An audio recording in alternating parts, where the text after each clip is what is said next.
Hey guys, and welcome back. So, as you remember, I had started my Xcode tutorial series, and I was talking about we were going to make the UI in this video. So, I've actually made this UI for a rock paper scissor app, as you can see.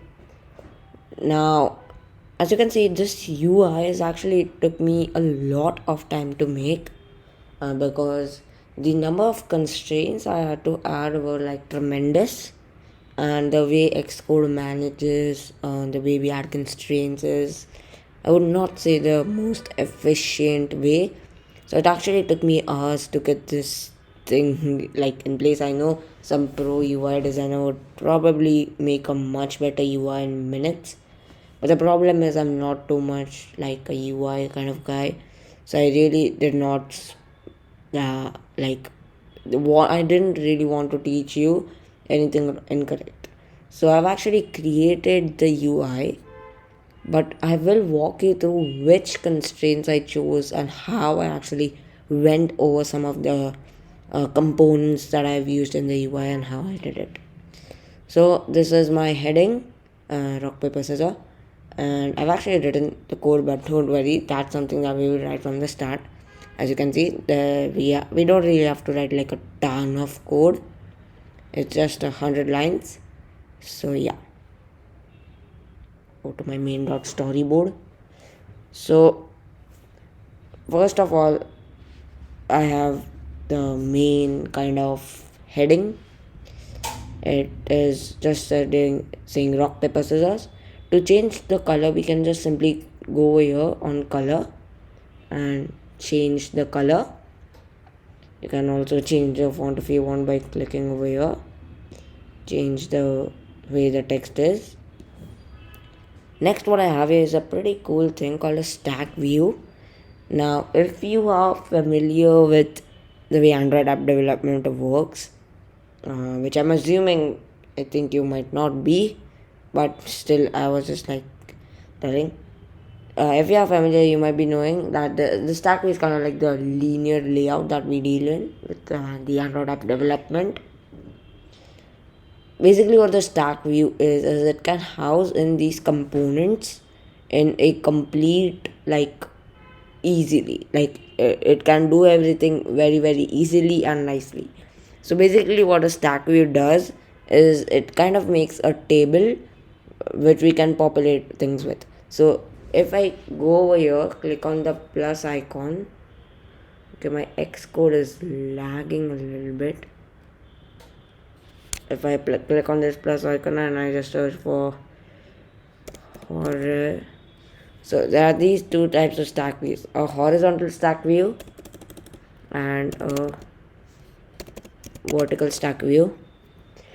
The vertical stack view will stack stuff in this way and the horizontal in the other way. Let me just close some of my tabs. Okay, and that's why then I've just put in these two buttons of rock and paper. Then I have this thing called POV. It is an image view, and then I've just selected an image. To actually select any image, you have to go to your assets.x cassettes, this thing, and then just place in all of your images that you want all over here. Once you do that, you will have a option to select it, and you will be able to do that.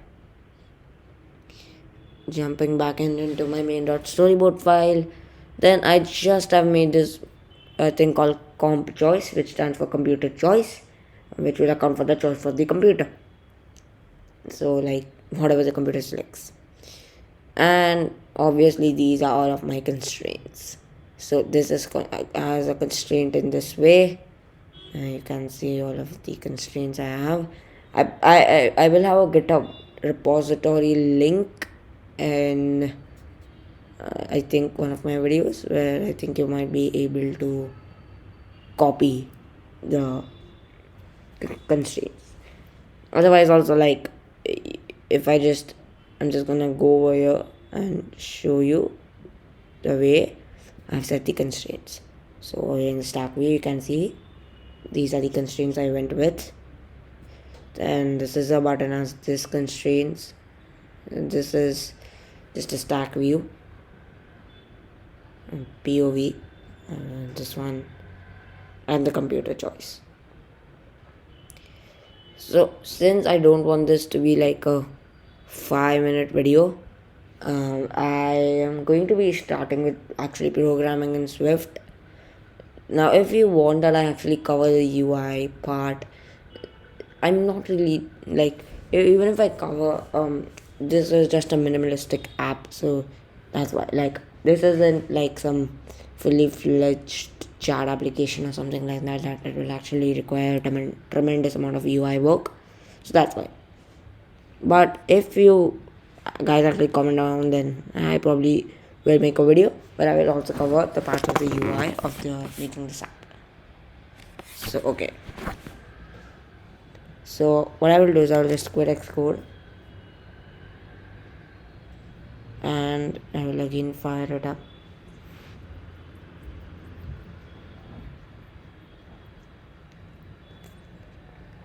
Okay, and here I will just click on create a new Xcode project.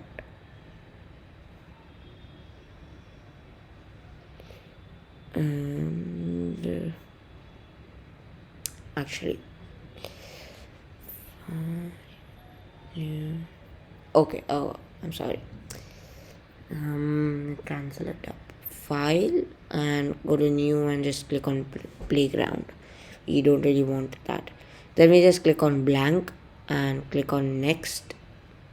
I'm just going to save it as tutorial file, finish it and make it big.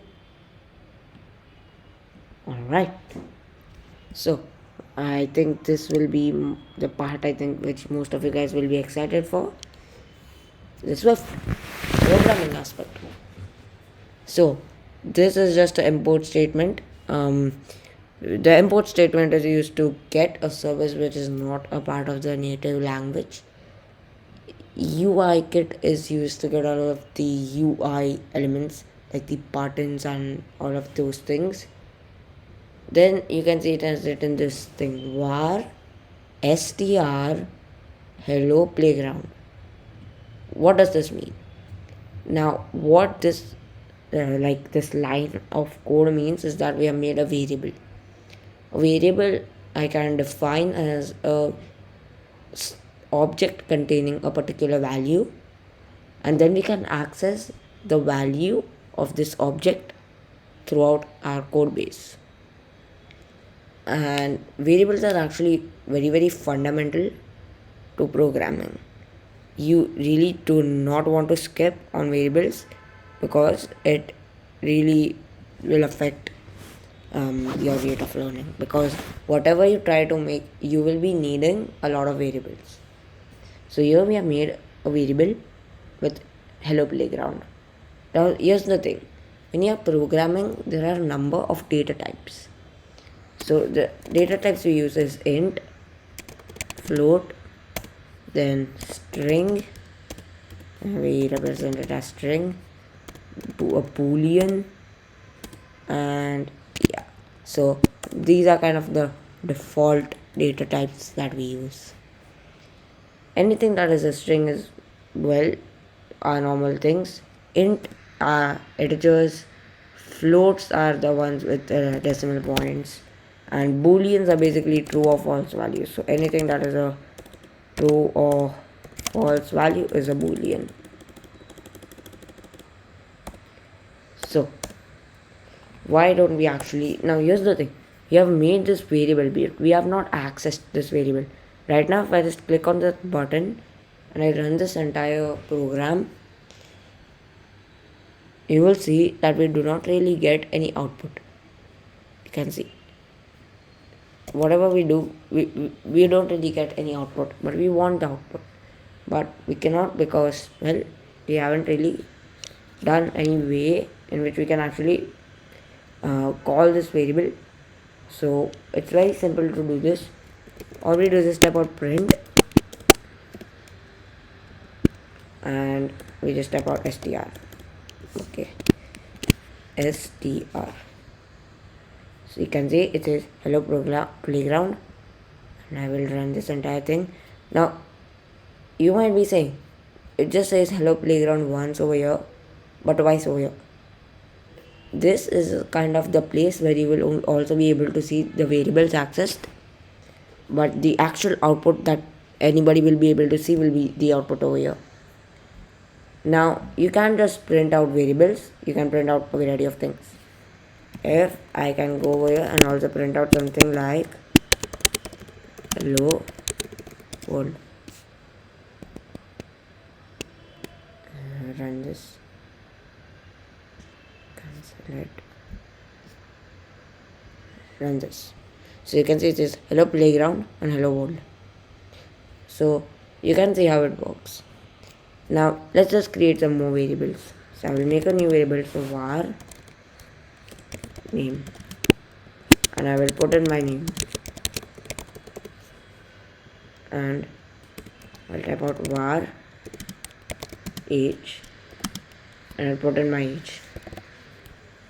So then I'm just going to get rid of this print statement, actually both of these, and I'll just type out print name,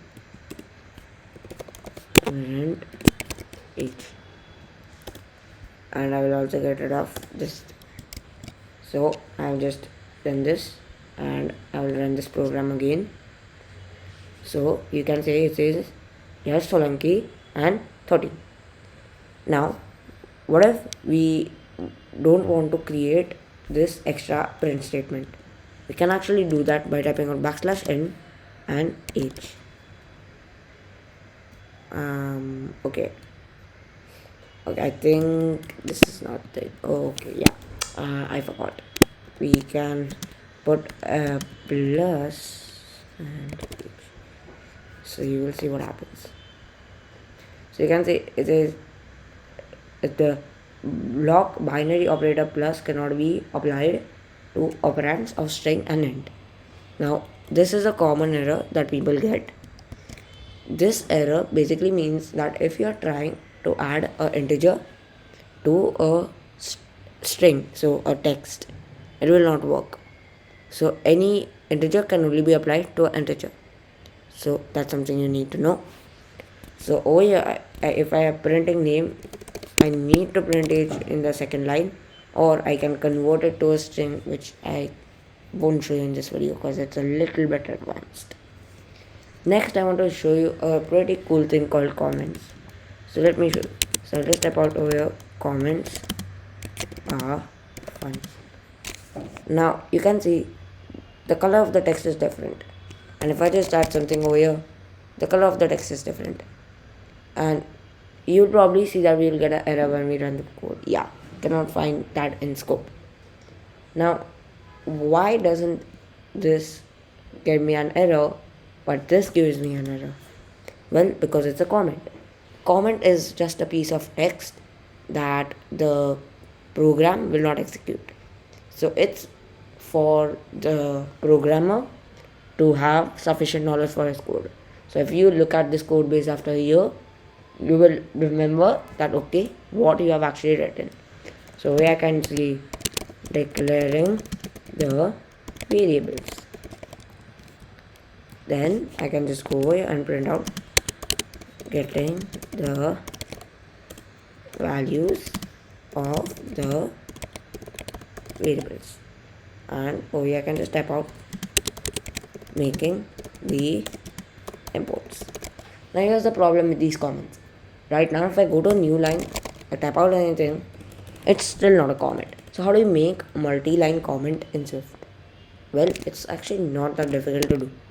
Just do make this star and this asterisk and space. Then wherever you want to end this comment, you just do that same thing in the reverse order, and you can see that it's a comment. That's a pretty neat function, and you probably want to use a lot of comments when you're writing the code. I personally love using comments. I'm not much of a Swift programmer, but whenever I'm programming in Python, I I usually have a ton of comments in my code. And if you are familiar with this channel, I think you all might be knowing that. So let's, now that we have looked at this, let's look at some other concepts of Swift. Now the concept that I would like to cover are if statements. So if statements. So I will make a variable called var age is equals to and set it to 10. Then I will implement an if statement. So if the age is greater than 10, I will go ahead, I will just make these curly brackets, and inside we can type out you are more than 10 years old. But what is an if statement, you might ask? An if statement is basically a kind of a, it's like a kind of operator that will only be performed when a specific condition is met. So over here we will only print this line out if the age of the person is greater than 10 years old, or if we just do something like this, greater than or equals to 10 years old. So if I just run this program currently, you will see what happens. You can say it is you're more than 10 years old. You're more than or are 10 years old. Then we can add another thing called an else if statement. An else if statement is basically a statement that is used to say if that statement is not completed, then there should be some other condition that could happen. So if the age is greater than or equals to 5, then we can say print you are still younger than 10 years old. So you will see, if I just run this again, it will say you are more than or are 10 years old. Okay, because our age is 10. Now if I just make the age as like 3 years, you will see what happens. You will see that the thing that pops up will be okay. I got it. So currently we need to do this and not that. So I run that and you say you are still younger than 10 years old. Now there's another thing called an else block. An else block is basically executed when none of the conditions are true. So print you are not in the age range. So let me just run this. Okay, so apparently